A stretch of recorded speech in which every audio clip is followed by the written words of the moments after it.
Après 8 ans d'attente, Audi nous offre la seconde génération du Q5.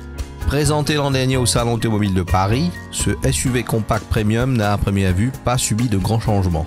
Les apparences sont cependant trompeuses, notamment en termes de nouveautés technologiques. Cette deuxième génération du Q5 est un alternatif plaisant à ses cousins que sont le Volkswagen Tiguan, le Porsche Macan ainsi que le Mercedes GLC ou les Range Rover Sport.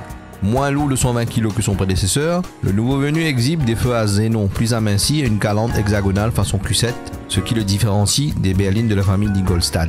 Les similitudes ne s'arrêtent pas là, le Q5 partage la même plateforme que la 4, la 5 et le Q7 et servira aux futurs A6, A7 et A8.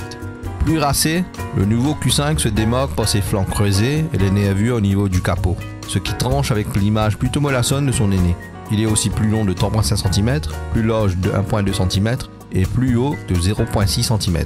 Son moteur TFSI de 2 litres à essence lui confère une puissance de 252 chevaux, ce qui représente 22 chevaux additionnels comparé à l'ancienne version. La boîte multitronique a cédé la place à une boîte S-tronique à double embrayage utilisant la technologie Quattro Ultra. Elle permet d'améliorer l'efficacité énergétique du véhicule en enclenchant le mode 4x2 lorsqu'on passe la première. Elle ne transmet la puissance aux roues arrière qu'en cas de nécessité, ce qui permet une économie en carburant surtout dans les bouchons interminables en jour de semaine pour lui. Agile comme une berline compacte, le Q5 est aussi maniable sur un sentier défoncé qu'en ville, notamment grâce à son train arrière à 5 bras.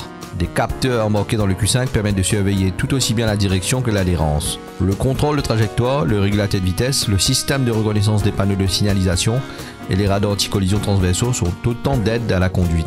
Le Q5 peut aussi détecter si le chauffeur est fatigué et peut lui recommander le repos avant de reprendre la route.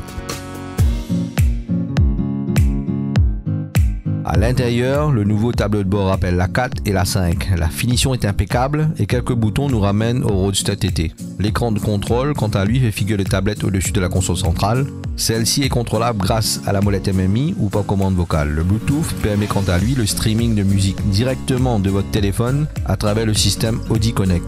Avec 19 haut-parleurs Bang & Olufsen, la sonorisation est sans reproche.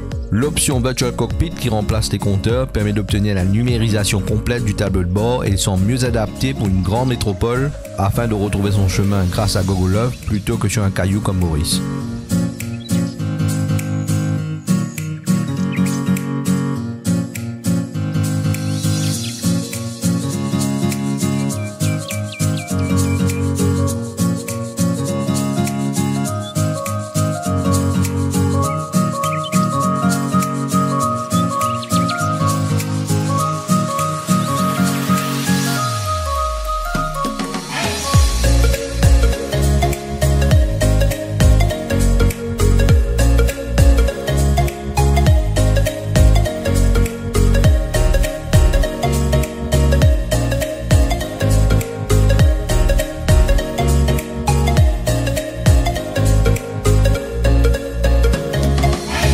La suspension pneumatique en option permet de rabaisser le seuil de chargement de 55 mm au plus grand plaisir des bricoleurs du dimanche ou des amoureux du shopping. Cette suspension permet également de hausser le véhicule en mode tout-terrain, comme vous pouvez le constater.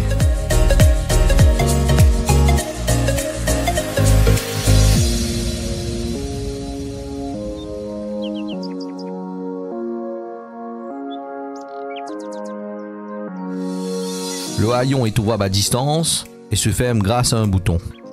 Spacieux, l'arrière du Q5 peut embarquer 3 adultes sans problème. Les sièges rabattus pouvant accommoder un volume de 610 litres comptent 550 litres avec des passagers.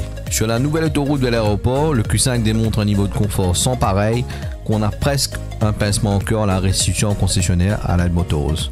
Campé sur des jantes de 18 pouces et un body kit standard, ce bolide est aussi proposé en 2 litres diesel développant 196 chevaux. Notre véhicule d'essai de 2 litres essence n'est pas donné. Il est proposé à 3 540 000 toutes taxes comprises.